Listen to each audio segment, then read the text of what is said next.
This is Nick. This is Jack. It's Wednesday, Ceviche Wednesday, September 17th. And today's pod is the best one yet. This is a T-Boy. The top 3 pop business news stories you need to know today. One sec, Jack. Let me check the memo machine because apparently my memos to wear pink on Wednesdays aren't getting through to you over there. Dude, it's just like Fetch. This is not going to be a thing. Slam and Salmon Wednesdays. Give up on it. It works.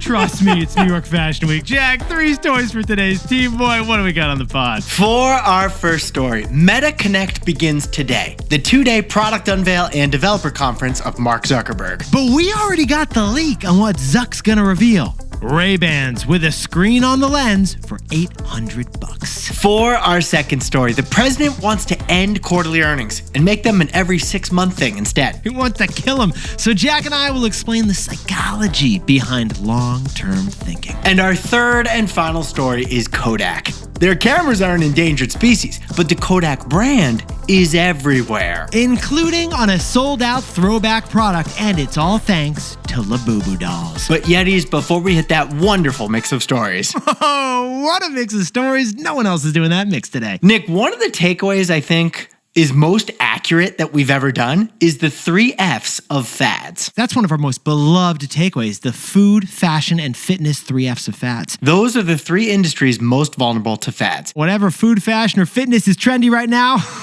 it won't be in 5 years. But I want to focus on fitness for a second. Oh, Jack, fitness, that is the fattiest of the 3 F's of fads. SoulCycle had its cult moment for like 3 years in the early 2000s. Oh, totally. Berries had a big badass boom right when I was in California. Jack, remember the great boxing studio binge of 2015? Everyone was boxing for like 18 months. Full disclosure, we still own shares of Peloton because we hope it comes back. Unfortunately, we didn't sell it after 18 months. But besties, Jack and I just got data that one fitness routine defies all fads. The treadmill. The treadmill. It's the only fitness routine that's fad proof. Here's the news. 57 million Americans use a treadmill today. Which is the exact same number as 6 years ago, according to the Sports and Fitness Industry Association. Every fitness routine has been way up or way down during the pandemic, but treadmills were just constant. It remains the #1 best-selling fitness product, doing $1 billion a year in sales. The only fitness activity more popular than treadmills is walking. And guess what? You can walk on a treadmill. The treadmill technology, it's just so simple.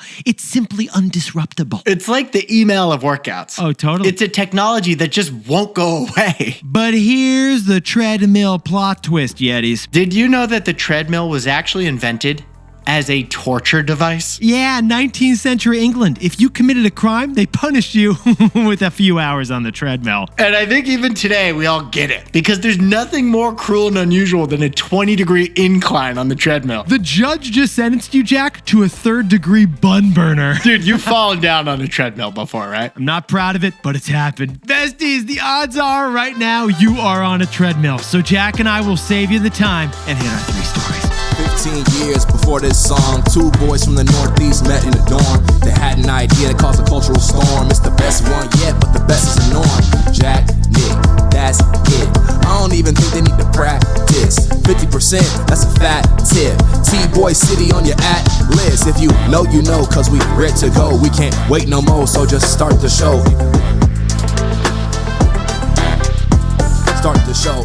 For our first story, Zuckerberg's big unveil is coming tonight. Smart glasses with a screen on the lens. Watch out, Apple. Meta's new iPhone killer is a literal real iPhone.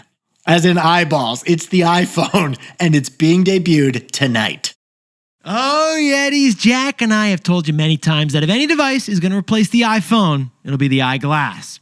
Really, smart glasses is what we're talking about. And today, Meta hosts Connect, their big product unveil and developer conference, and they're going to unveil the new Meta Ray-Ban sunglasses with a screen on one of the lenses. And Jack and I know that because there was a wild leak yesterday. Meta accidentally uploaded a video to their YouTube page and then really quickly took it down, but the internet does not unsee. We saw it and we could not unsee it, so we turned it into a story for today's show. So here's the product that'll be announced tonight. These new Ray-Ban glasses, you'll be able to get Google Maps turn-by-turn directions in your vision of sight. as you're walking from the east side to the west side. Or Jack, you could have navigation on your sunglasses as you're biking from San Francisco to Sausalito. Or if you're in Barcelona, you can look at a menu in Spanish, and the glasses will translate the Spanish letters on the menu to English in front of your eyes on the lens. Mas chorizo, por favor? Sí. Waiter. See. This isn't the future. They're here tonight. Reportedly, they're going to sell for $800 a piece, and Zuck will confirm all the details at 5 o'clock Pacific. It's called Meta Ray-Ban Display because they still are workshopping the name in our opinion, but it is the fourth version of Meta's partnership with Ray-Ban, and it is the biggest one yet. Now, the keyword is display because of the screen.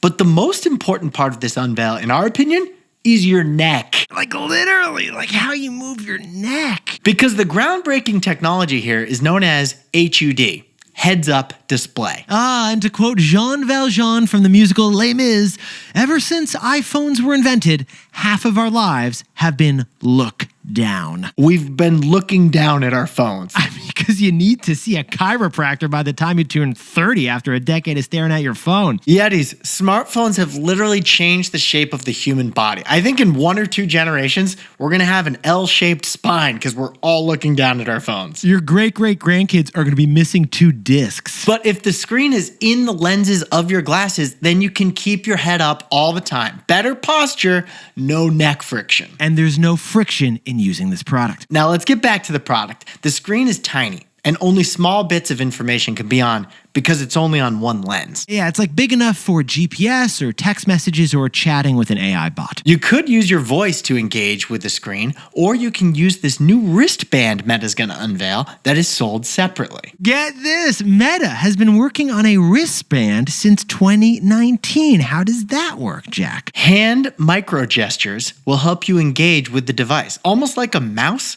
But there's no mouse, it's just your hand. It's mouseless mouse. You swipe a finger on the table, you draw letters, your wristband will understand them as commands. Somehow this wristband knows that you just drew the letter S with your fingers. Because great technology feels like magic. But Jack, we should sprinkle on more context about what this is not. And this is not augmented reality. This is not the Orion prototype that Zuck rocked at last year's Meta Connect event. But these smart glasses do solve the fundamental problem of the smartphone era. Neck friction. It's going to improve all of our posture. And they also show what Zuck's reality labs have been working on with those billions of dollars of R&D. Oh, that's what that went to. So Jack, what's the takeaway for our buddies over at Meta? Hardware gets all the attention, but software gets all the profits. Yetis, the big question of any new technology like this is where will the profits go? The operating system, the hardware, will the apps make all the money? With any breakthrough technology, Nick and I have noticed, it's the hardware that gets the looks, but the operating system that cashes the checks. For example, just look at laptops. Gateway, Dell, and Compaq, they had all the commercials we saw, but Windows operating system, that made the billions. Look at the television industry. LG, Vizio, and Samsung, they dazzle us with OLED 4K screens. But it's Amazon's Fire Stick and Roku that controls the screens. And it's the same with smartphones. HTC, Nokia, and Motorola, they all made smartphones, but they all went out of business because Google's Android controlled the phone and took the profits. Nick, Mark Zuckerberg has hated the last 15 years of having to pay app taxes to Google and Apple. But now Zuck's hoping with these new glasses, the hardware gets the attention. The Ray-Ban sunglasses. But his software makes all the money. The meta money. For our second story, President Trump wants to make the biggest change to Wall Street in decades. Kill quarterly earnings. Should companies report how they're doing 4 times a year or just 2? Yeah. Should they think short term or long term? These are philosophical questions, and we're jumping into them. And we'll explain it with ice cream. But before we do that, Yetis, just imagine for a second, if you had to file your taxes, not every year, but every quarter. I do not want to imagine that. I mean, Jack, can you please gather your W-2s? I'm going to need your 1099s, that mortgage interest document, and a list of all your charitable donations, please. And you got to check your numbers twice, because if you're wrong, you could get in trouble. You could get audited. Well, besties, that hell of administrative paperwork is the reality for people who work at publicly traded companies. There are 4,000 publicly traded companies in America. Which are the companies whose stocks you can buy on the stock market. And for all all 4,000 of those companies, they bear the burden of reporting audited financials to investors every 3 months. And that costs time, it costs money, and it costs focus, doesn't it, Jack? Yes, it does, Nick. And the president agrees. He said on Monday it's an inefficient use of resources. Quarterly earnings are like the emotional equivalent of going on a first date all the time. It's a lot. So President Trump called on the SEC to reduce reporting requirements from every 3 months to every 6 months. And since it's his SEC, we expect it to happen. Yes, we do. Unless the president gets distracted and forgets about this issue altogether. Now, Jack, as a couple of finance guys, can we please sprinkle on some historical economic context here, please? Quarterly earnings became required in America in 1970. So we've had 55 years of quarterly earnings calls. And the reason that we make Uber, Nike, and Comcast all publish information to the public every quarter, what is it? Transparency. If companies are asking us to buy their stock, then as part owners of the company, we deserve some information updates. I mean, Jack, I gotta say, there's something democratic about having a CEO come up to the microphone on a conference call every 3 months and answer the big questions. And they have to tell the truth by law, because they'll get sued if they don't. So after the Great Depression stock market crash, the SEC required annual reports back in 1933. And then they upped them to every 6 months in 1955. And in 1970, we upped it again. We made the transparency and reporting requirement be quarterly.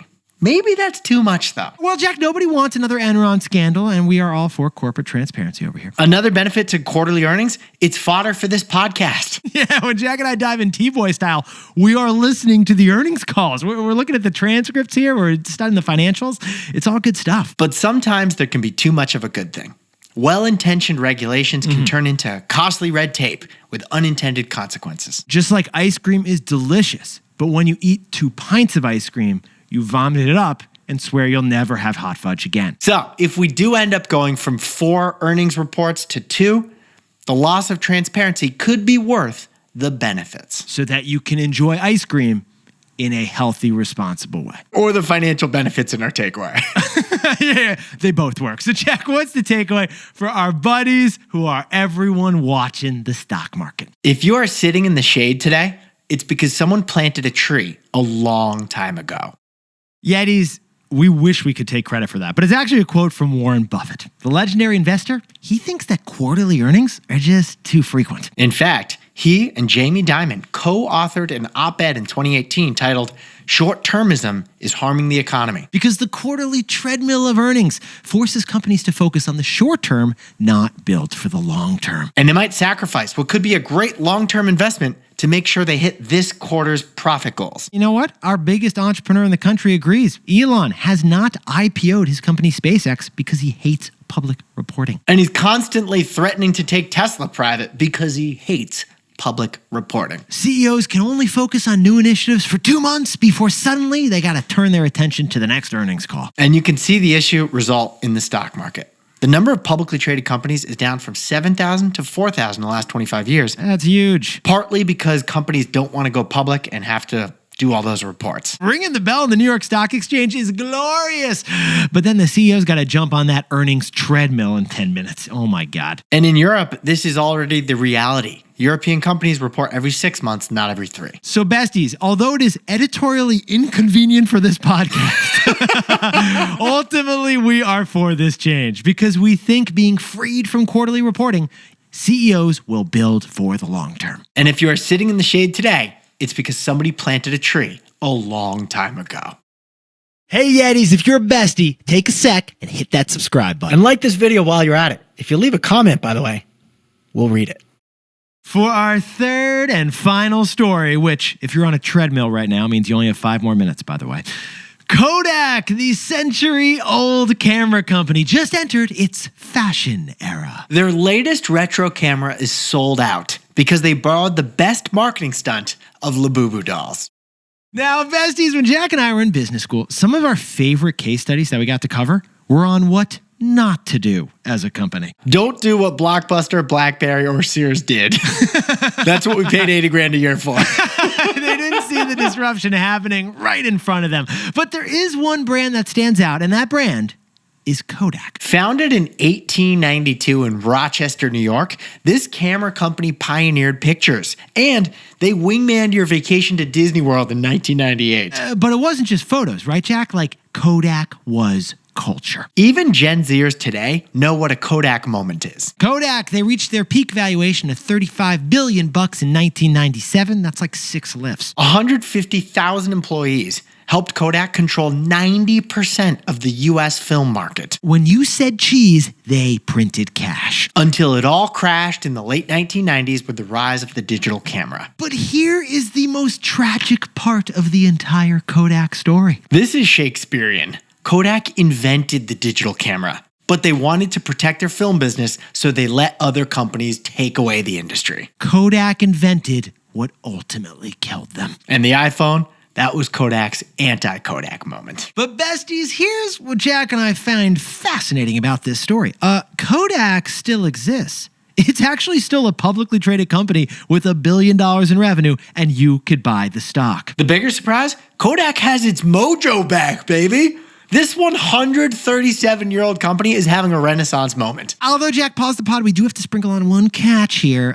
Kodak has kind of flipped industries on us, haven't they? From photos to fashion. That's right. Kodak has a booming licensing business. They're collecting fees from licensing their logo. They got 44 different contracts going right now. They license their brand to everyone. Luggage, apparel, paint. There are Kodak solar panels. There are Kodak televisions, Kodak binoculars. It's insane. In fact, get this. In South Korea, Kodak's brand is particularly cool for some reason. So cool that they've opened 123 brick and mortar locations to sell Kodak branded everything. Okay, we repeat, there are more Kodak physical stores in South Korea than there are J. Crew stores here in America. Licensing is a small but fast growing part of Kodak's business, because cameras are still number one. And just this week, Kodak launched a new camera that they call the Charmera. It's got 1987 written on the camera, and it reminds you of an old disposable camera. It's tiny. And the kind they'd hand out at the bar mitzvahs when you were younger. This thing's $30, it's digital, but it gives each picture you snap an old school filter, so it looks like 1987. It's cute, it's tiny, it's classic, but the key isn't what this camera is, it's how this camera was launched. Because Kodak shockingly borrowed a strategy from Labubu dolls. Blind boxes. You never know which of the 7 versions you're going to get until you open the box. The result? Kodak's new camera sold out everywhere. There are 99 days till Christmas. Priority number 1, restocking Kodak new cameras. They don't want this potential Kodak moment to become a Kodak foment. Let us buy this thing, Kodak. Oh, not again. Let us buy it. So, Jack, what's the takeaway for our buddies over at Kodak? Kodak's not retroing. They're neutroing. Yetis, we've covered the recent rise of vintage tech on this show. Old tech becoming cool again. There's nothing trendier than for Gen Z to grab a yahoo.com email address. And Yetis, Jack and I have told you that nostalgia never dies. What's old is sold again. But this is something new. This is a new twist on retro. It's a nostalgic brand, but adapted and reformatted for contemporary styles. Because this Kodak camera, it connects to your computer with a USB. It's vintage, but it's compatible with 2025 life. Another example we covered recently, Pan America Airlines. It's back, but different. It's with a business class only modern luxury approach. Besties, this isn't retro, it's neutro. And Kodak is crushing neutro. Jack, could you whip up the takeaways for us for Ceviche Wednesday? Meta's Mark Zuckerberg is expected to launch tonight new glasses with a screen on the lens. But remember, with any new tech, the hardware gets the attention, but the software gets the profits. For our second story, the SEC is prioritizing Trump's request to kill quarterly earnings. We think it will help companies think long-term instead of short-term. Because if you are sitting in the shade today, it's because someone planted a tree a long time ago. And our third and final story, Kodak's got confidence.